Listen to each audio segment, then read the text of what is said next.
آپ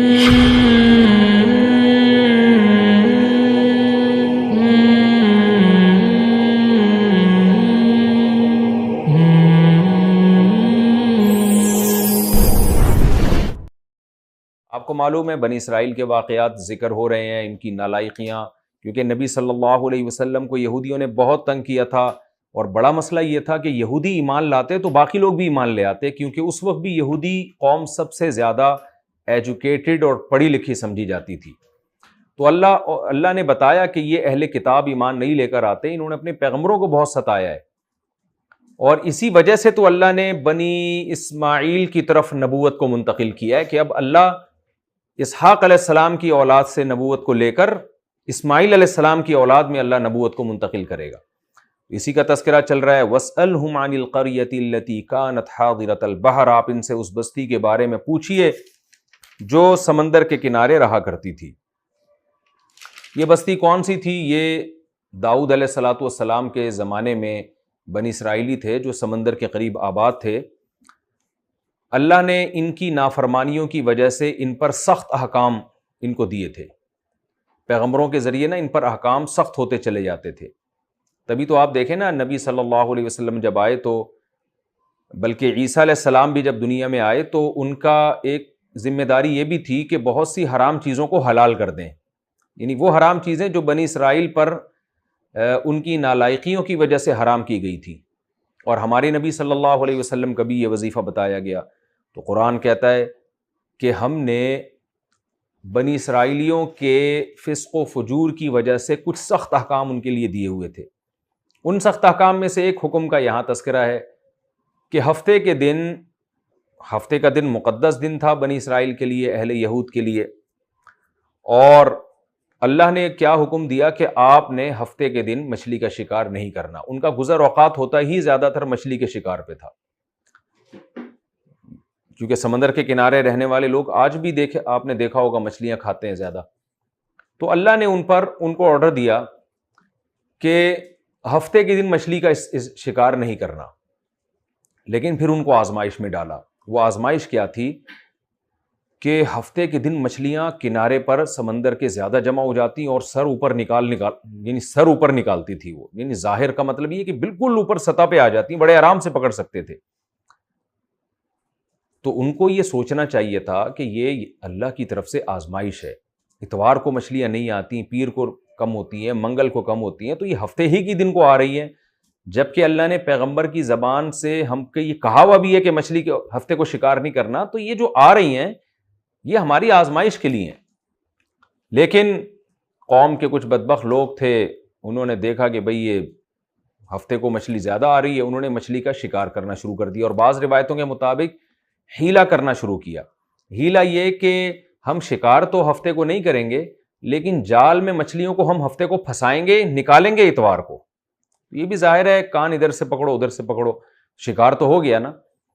تو یہ ہیلہ انہوں نے کرنا شروع کر دیا کہ ہم ہفتے کو جال لگا دیں گے تاکہ جتنی مچھلی آ جائے نا، یعنی جمعے کو لگا کے بیٹھ جاتے ہوں گے تاکہ ہفتے کو جو مچھلی آئیں گی وہ اس میں پھنسیں گی، اور پھر اتوار کے دن ہم اس کو نکال لیں گے۔ تو اللہ کا تو مقصد ہی یہی تھا کہ ہفتے کو شکار نہیں کرنا، یعنی ہفتے کو مچھلیاں جب زیادہ آئیں گی تو ان کو کچھ نہیں کہنا ہے۔ تو جب یہ کام ہوا تو بنی اسرائیلی 3 حصوں میں تقسیم ہو گئے۔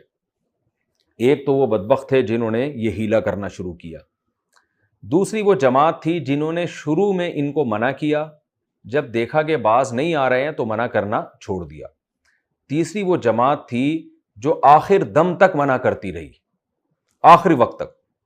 تو اس کا تذکرہ قرآن میں ہے، اِذْ یَعْدُونَ فِی السَّبْتِ، جب انہوں نے ہفتے کے دن میں اللہ کی حدود سے تجاوز کیا، اِذْ تَأْتِیہم حِیتَانُہم، جب آیا کرتی تھیں ان کی مچھلیاں، یوم سبتہم، ان کے ہفتے کے دن، شرعاً ظاہر ہو کے، وَیَوْمَ لَا يَسْبِتُونَ لَا تَأْتِیہم، اور جس دن ہفتہ نہیں ہوتا تھا مچھلیاں نہیں آتی تھیں۔ كَذَلِكَ نَبْلُوهُمْ، اس طرح ہم ان کو آزماتے تھے، بِمَا كَانُوا يَفْسُقُونَ، اس لیے کہ یہ فسق و فجور کیا کرتے تھے، ورنہ اللہ ایسے مشکل احکام عام طور پہ لوگوں کو دیتے نہیں ہیں، انہی کی حرکتوں کی وجہ سے ان پر یہ مشکل احکام لاگو ہوئے۔ وَإِذْ قَالَتْ أُمَّةٌ مِّنْهُمْ، اور جب کہا ایک جماعت میں ان میں سے، یہ کون سی جماعت تھی؟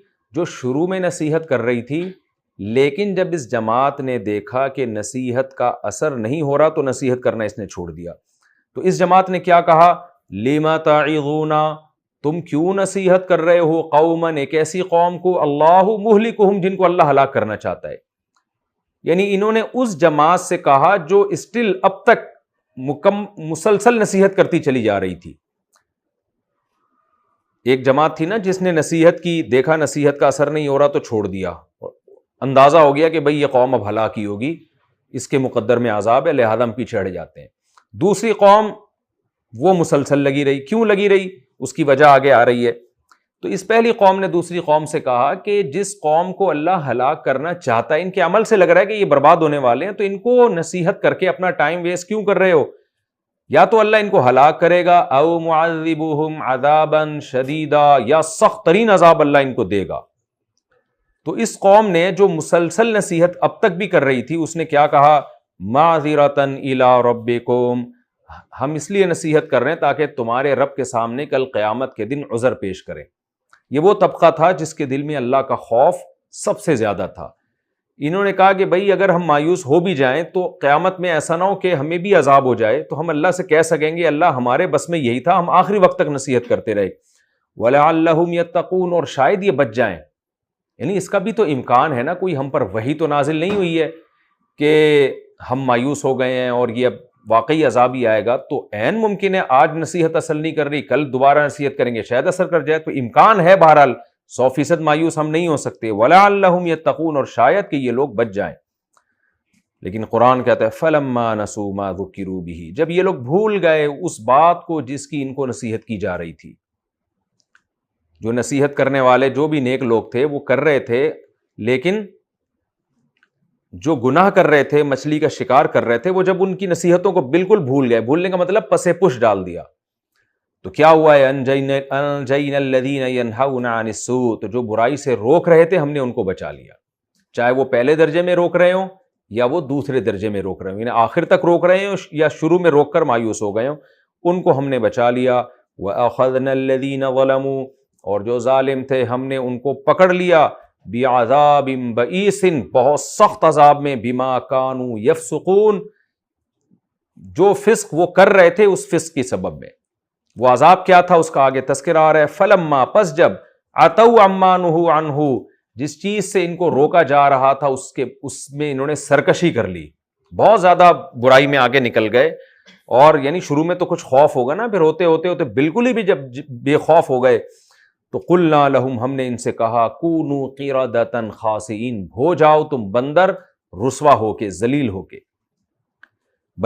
سورہ بقرہ میں یہ واقعہ، اس میں اللہ نے خنزیر کا بھی تذکرہ کیا.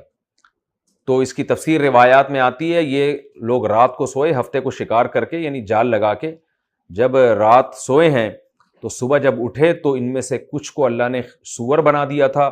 اللہ ہم سب کو اپنے عذاب سے محفوظ رکھے. اور کچھ کو اللہ تعالیٰ نے بندر بنا دیا. اور ایک حدیث میں آتا ہے کہ 3 دن تک پھر یہ بندر اور خنزیر کی شکل میں رہے اور روتے رہے، اور 3 دن کے بعد اللہ نے اس قوم کو ہلاک کر دیا، جو بھی جن پر عذاب آیا تھا. اور جو برائی سے روکنے والے لوگ تھے اللہ نے ان کو بچا لیا. وَإِذْ تَأَذَّنَ رَبُّكَ لَيَبْعَثَنَّ عَلَيْهِمْ إِلَىٰ يَوْمِ الْقِيَامَةِ، اور جب تیرے رب نے کہا، ظاہر اللہ جب کہتے ہیں تو پیغمبروں کے ذریعے کہتے ہیں، پیغمبروں کے ذریعے اللہ نے یہ اعلان کروایا، لَيَبْعَثَنَّ، یعنی وہ وقت بھی یاد کرنے کے قابل ہے، لَيَبْعَثَنَّ عَلَيْهِمْ إِلَىٰ يَوْمِ الْقِيَامَةِ، اللہ ان پر قیامت کے دن تک مسلط کرتا رہے گا، بھیجتا رہے گا ایسے لوگوں کو، مَن يَسُومُهُمْ سُوءَ الْعَذَابِ، جو ان کو سخت عذاب چکھاتے رہیں گے.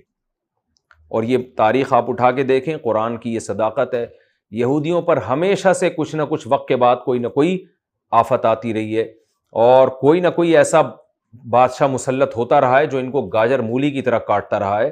اور اب جا کے یہ اسرائیل میں پوری دنیا سے جمع ہونا شروع ہوئے ہیں. اور جو ماہر علماء ہیں، محققین ہیں، وہ کہتے ہیں کہ یہ جو یہودی جمع ہو رہے ہیں نا، یہ جو ان کو عزت مل رہی ہے، یہ بھی در حقیقت ایک بہت بڑی ذلت اور بہت بڑی شکست کا پیش خیمہ ہے. کیونکہ یہودیوں نے اتنی مار کھائی ہے، اور اتنے عرصے میں جو 1400 سال سے کہیں ان کی حکومت قائم نہیں ہوئی ہے. حالانکہ دنیا میں ہر قوم کی، حتیٰ کہ ہندوؤں کی بھی ریاستیں ہیں، سکھوں کی بھی ریاستیں قائم ہوئی ہیں، لیکن ایک ایسی قوم جو داؤد اور سلیمان علیہ السلام کے ذریعے پوری دنیا میں جس کی خلافت قائم ہوئی ہو، اس کے ہاتھ سے حکومت ایسی چھنی ہو کہ 1400 سال میں حکومت ہی نہ آئی ہو اس کے پاس، یہ کتنی بڑی ذلت ہے۔ سکھوں کی ریاستیں ملتی ہیں ہمیں، ہندوؤں کی ملتی ہیں ہمیں، عیسائیوں کی تو اب تک موجود ہیں ریاستیں، ان کی بڑی بڑی ریاستیں ان کے پاس، مسلمانوں کی خلافتیں چلی ہیں، لیکن ایسی ان پر مار پڑی ہے کہ پوری دنیا میں ان کی اب تک کوئی حکومت قائم نہیں ہوئی ہے۔ اب جا کے مارے کھا کھا کے رسوا ہو کے یہودی جمع ہو رہے ہیں اسرائیل میں، اور ایک چھوٹی سی ریاست کو قائم کرنے کی کوشش کر رہے ہیں، وہ بھی ابھی تک بھرپور طریقے سے نہیں ہوئی۔ اس کے بارے میں بھی علماء کہتے ہیں کہ وہ بھی ایک ایسی ریاست ہے کہ وہ ایک بہت بڑی ذلت کا پیش خیمہ ہے، جیسا کہ صحیح حدیث میں ہے، رسول اللہ صلی اللہ علیہ وسلم نے فرمایا قرب قیامت میں حضرت عیسیٰ ابن مریم نازل ہوں گے اور ان کی لڑائی یہودیوں سے ہوگی۔ ظاہر اس لیے ہوگی کہ اس وقت یہودیوں کی ایک چھوٹی موٹی ریاست قائم ہو چکی ہوگی، ریاست چھوٹی ہے لیکن بہت مضبوط، جس کو اسرائیل کہا جاتا ہے، اور پھر حضرت عیسیٰ ابن مریم اور حضرت مہدی کا ان سے جہاد ہوگا۔ تو یہ جو ریاست قائم ہو رہی ہے یہ بھی در حقیقت ایک بہت بڑی شکست اور بہت بڑی رسوائی کی تمہید ہے یہ، کیونکہ جب رسوائی جبھی ہوتی ہے جب پہلے عزت دی جائے۔ بغیر عزت کے انسان بغیر عزت کے رسوا نہیں ہو سکتا، ذلیل نہیں ہو سکتا، تو یہ بھی در حقیقت ایک بہت بڑی ذلت کا پیش خیمہ ہے۔